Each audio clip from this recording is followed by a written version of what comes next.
Welcome to Lord's. Imran Khan has done more to interest the fairer sex in cricket than any other player. The lucky Pakistani pin-up gets more fan mail than many pop stars. His charisma has blossomed since his privileged upbringing and education, both in Pakistan and at Oxford University. He is now equally at home in both the Eastern and Western cultures.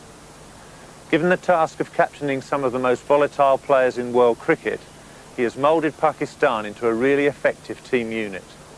All this at the same time as becoming the world's leading all-rounder. His other great sporting passion is clay pigeon shooting. Imi assures me that they're the only birds he's after. It's funny what, I was looking in the autobiography and you were saying that you'd pulled a back muscle at one stage when you were having to go to bed everybody was being made to go to bed at 10:30. Awful. And people had said, oh, well, it's his fault for cavorting around with actresses. And the chances to cavorted were non-existent. I can't even... And no, it was my side muscle. Yeah. It was a rib muscle, but because back muscle is associated with too much screwing, they put it down to that. They just insisted it was back. You know? I mean, especially in our part of the world. I mean, when your back goes, it means you've overdone it. I mean, it's just this old theory. It's really like an old wives' tale for some reason. I don't know if there is a connection, but they always relate to it. That his back's gone and he's doing too much. And you know, I kept saying it's a side strain, which was a rib muscle, you know, which is a very bowling injury you get. Yeah. And you know, the curfew, our captain was under so much pressure and the management that, you know, they imposed a curfew at 10:30 in the evening. I mean, that's stupid because in cricket, it's one of those sports where you really need to unwind. You know, because the pressure is over 6 hours. And if you don't unwind in the evening, you're still going in the next day 10. And you really need to go at the end of the match. I mean, I told my team, ever since I became the captain, I will never question anyone. You know, if you want to stay up all night, you can do what you like. But if your performance is affected, then I will start querying your social life. But until and unless, you can do what you like. So it lays the entire onus on the player himself. He has to make, and you know, the player has to be honest with himself that, you know, I'm tired, I must sleep.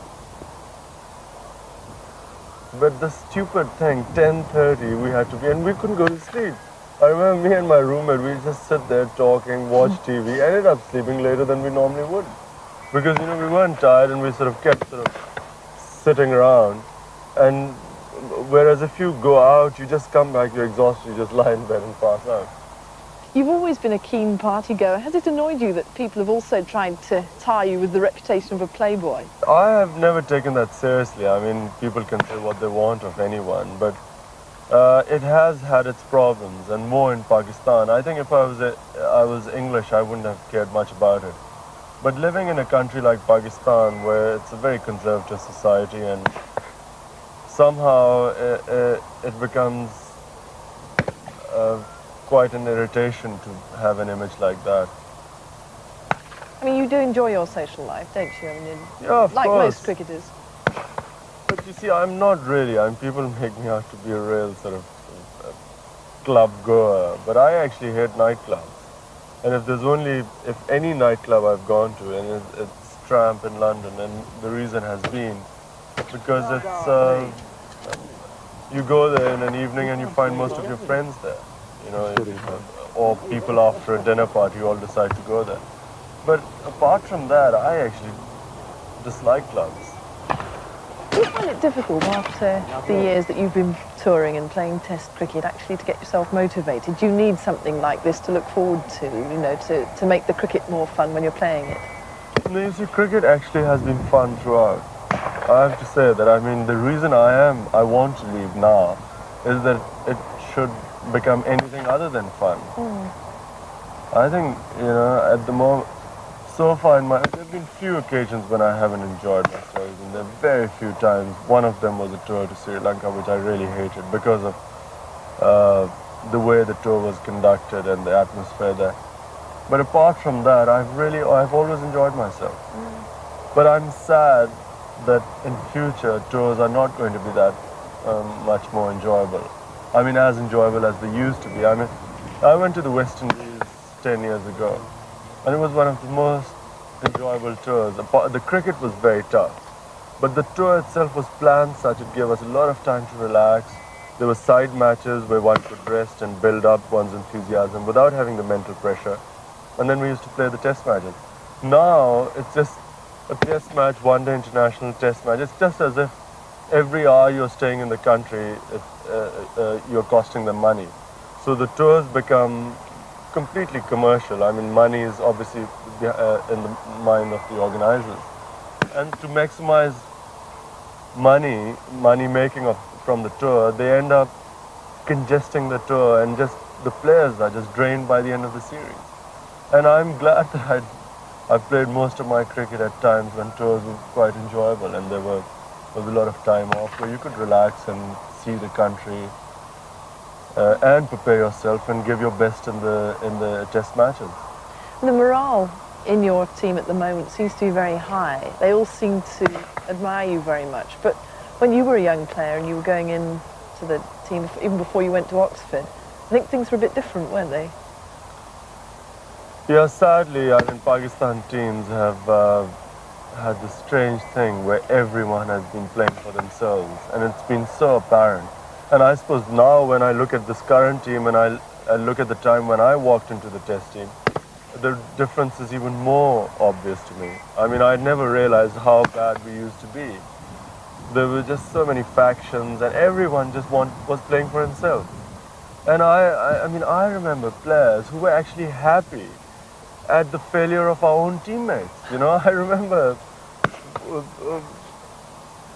the pleasure they got when one or two of their own teammates failed, and enjoying their agony, you know. So they'd like to see them fail, so it would guarantee them a place, the other people. Place, or for some reason they thought that this guy was getting to his head, or he was getting too big for his boots, or some this strange attitude.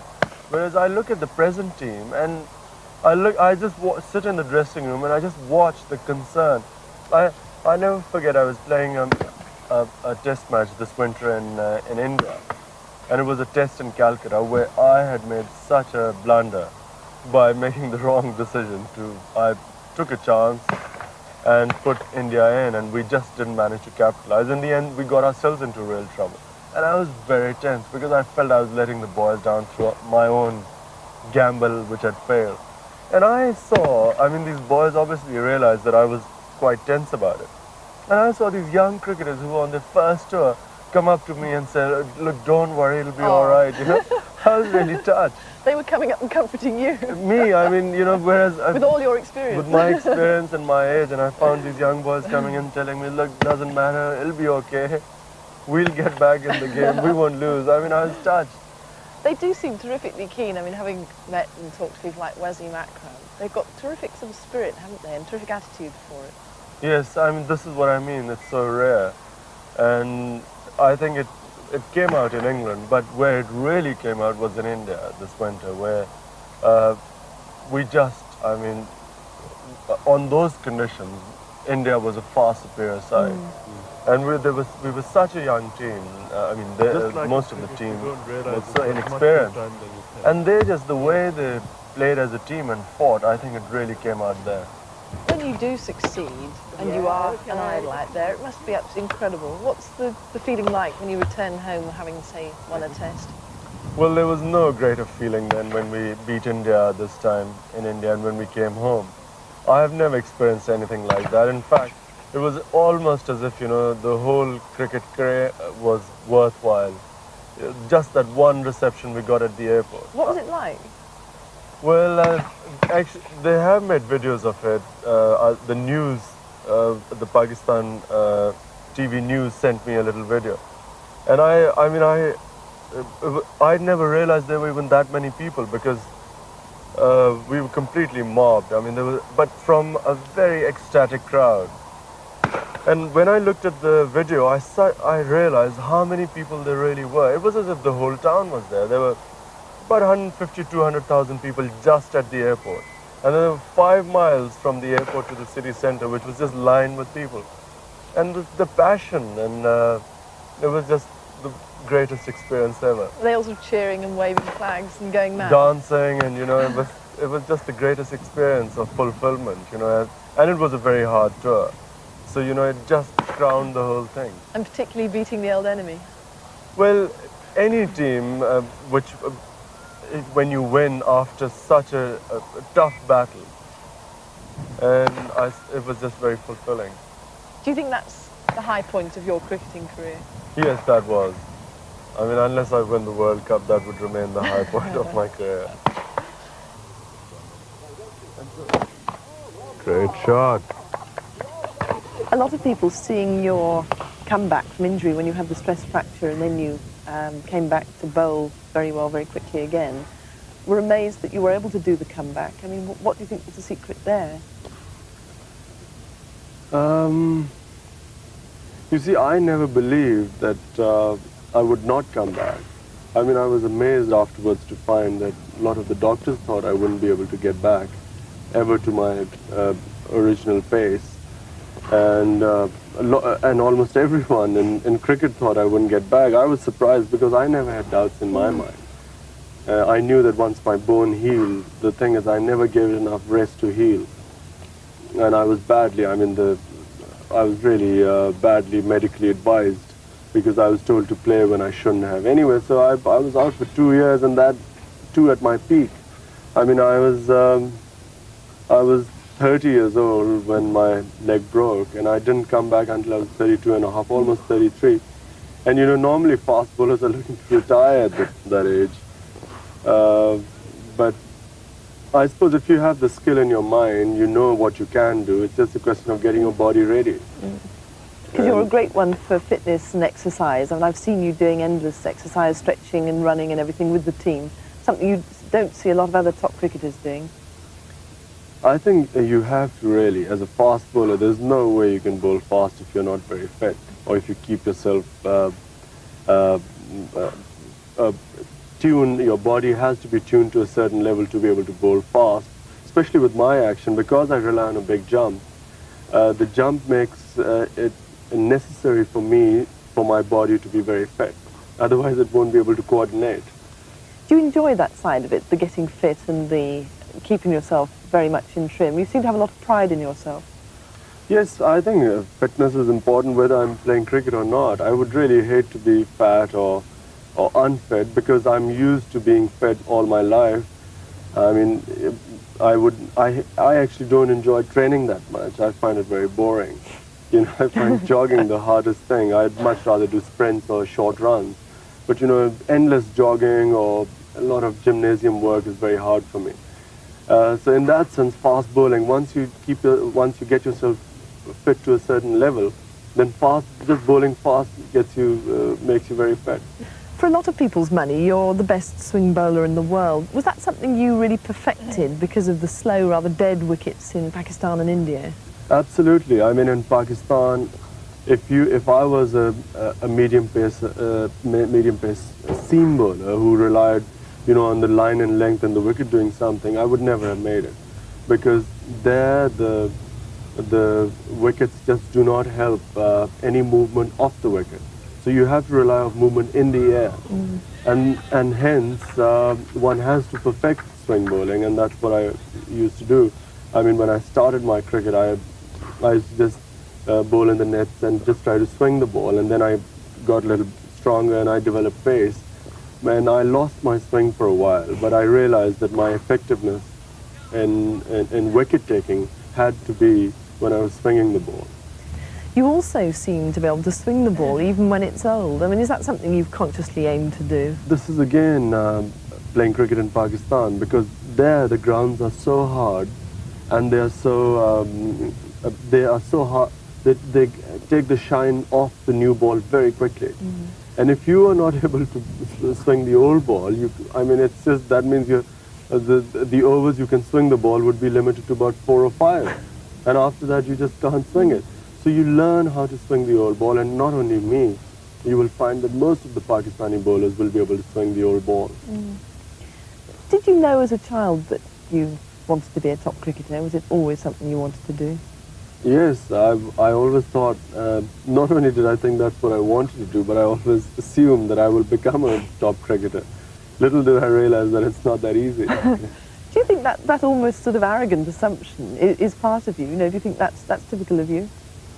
Well, it was misplaced arrogance because I thought it'd be very easy.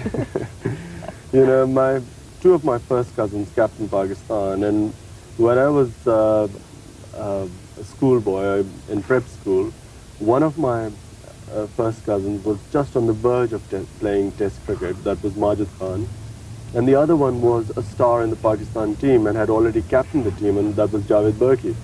So you know, having two cousins who were, one was so famous, and the other one was on the verge of becoming, and he was really considered one of the best young players in Pakistan. So automatically I assumed that, you know, I'll just Walk straight in. It'll be that easy. Obviously, it wasn't that easy. Where did it all come from? No, it wasn't easy. I mean, it was easy to become a top cricketer in the school. I became the best batsman in the school.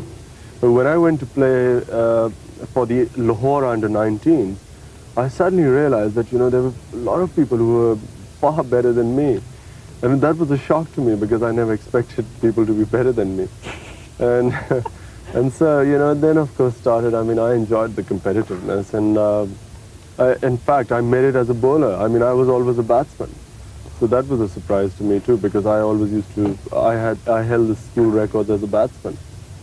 But there were so many batsmen better than me that I had to rely more on bowling to get me into the Lahore under-19 team. Did you find it was quite a sort of privileged existence at that stage? Were they mainly the sort of prep school and public school kind of boys that you were playing with, or did you come up against all sorts at that age? No, I fortunately went to a school which was a public school and was called HSN College, which was the best school, I still think is the best school in Pakistan, and especially in sports. It was, we had the best sports fields, we had the best coaches, and it was very privileged to be in that school. And we were so good that we wouldn't play the other schools, we would play the clubs. You know, we thought we were that good. But in the, you know, in the school context, it was a comparison with the other boys. I felt I was much better than the other boys of my age.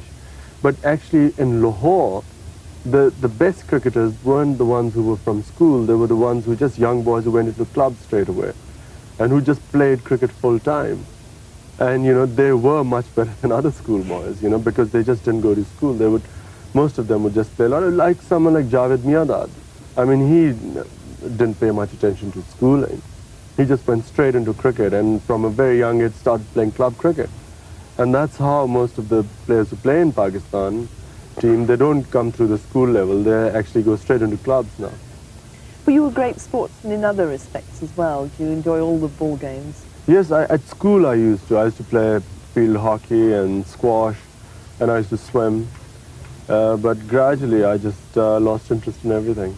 So is this really the main game that you play now? Do you still play squash, for instance? No, I mean, especially past 6-7 years, I just don't play any other sports because I find I have no time now. I mean, once I'm through with cricket, the last thing I want to do is to play any other game.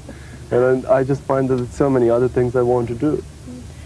You've had enormous pressures on you, both as captain of Pakistan and also, particularly in England, I'm sure in Pakistan as well, you seem very much to have almost had the mantle of a sort of pin-up. Does it affect you? You know, do you have any problems with your status as a pin-up? No, I mean, that side never becomes a strain because, I mean, one has to be silly to take that seriously. You know, I realize that all adulation or anything depends on your success on the cricket field. And, you know, one shouldn't have any illusions about it because success makes, you know, people always, I mean, if you're a successful sportsman, you will always have more following. I mean, people like Dennis Lilly, or, you know, before that, Keith Miller, and a lot of others, you know, in Pakistan we used to have Fazal Mahmood. They always had following because they were successful. But the one thing one must realize, and one shouldn't be sidetracked, or one shouldn't be led to believe that everything is due to your success on the cricket field. And so once you realize that, then it's very easy to cope with it. Here you are with a pile of what look very much like fan letters. I suppose you must get absolutely parcels of them every day. Well, most of them are just for signed autographs. Does it ever get difficult, though, the fact that you probably can't move in Pakistan without being chased and followed about? It has its disadvantages. I mean, it does there are times when one feels, I mean, especially me, I'm not an extrovert, and there are times I don't like being noticed if I go somewhere. I don't like being observed, and at times that's irritating, but there are a lot of advantages, and and especially in Pakistan, I mean, to have things done, people are willing to run around for you, do things for you, and you go to the customs, everyone recognizes you, and things get done much quicker. I mean, I don't complain. I mean, I think that there are far more advantages. And of course, there's nothing a sportsman wants more, or any entertainer wants more than being acknowledged for his achievement. Does all the stuff written in the newspapers and in magazines like the ones in Pakistan and India about your Playboy image ever get to you? No, it used to worry me a lot more in the beginning, because I used to get quite annoyed that there was a serious cricketer being called a playboy. But now it doesn't make any difference, because I realize that people have to sell magazines or newspapers, and they would write, no matter what you do, they're going to write whatever they want to or what will sell.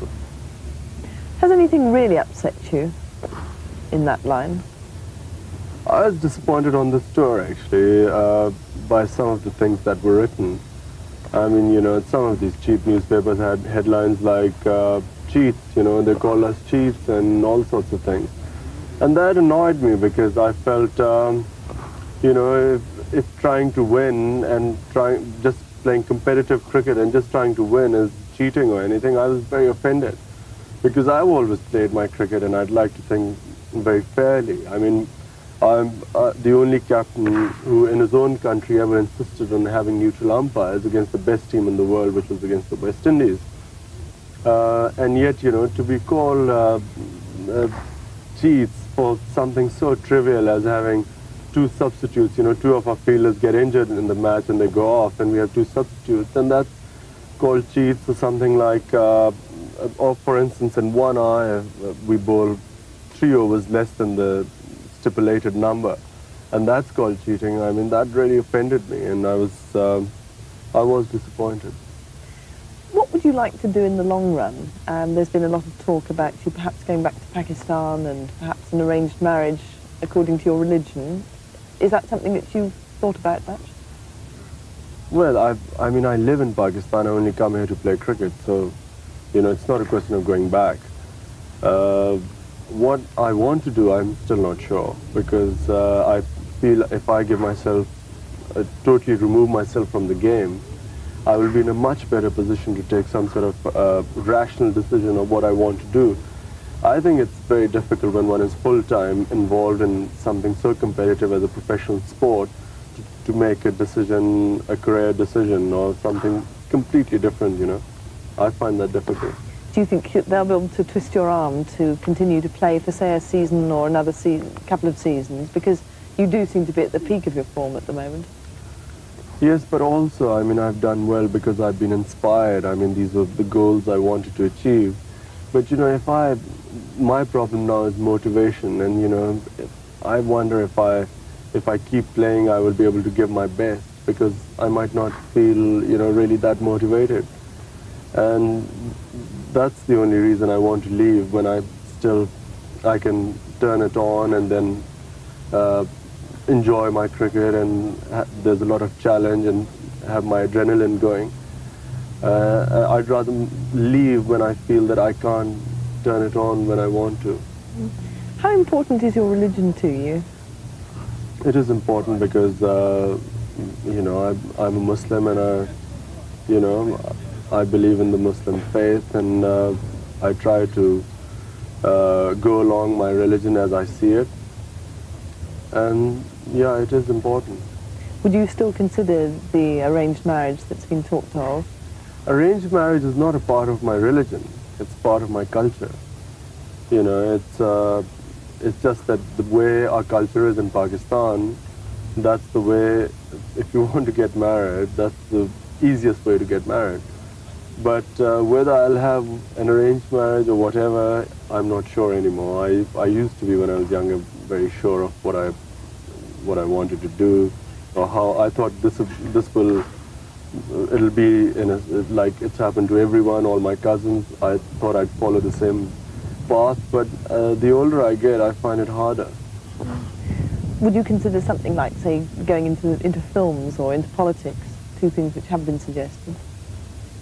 Politics is very, you know, it's just, the decision is so difficult because it takes so much of commitment and it's, you know, dedication, and I wonder if I've got that selflessness to, you know, to just be a politician and live for the people. And I wonder if I have it. But as far as films go, definitely not, because I'm not an actor, you know, and Well, I don't want plenty of to... sportsmen have made that jump quite successfully. Very Yes, much I on their suppose personalities. maybe people have, you know, they are more extroverts. I'm not really that outgoing a person, and I think to act would be very difficult for me.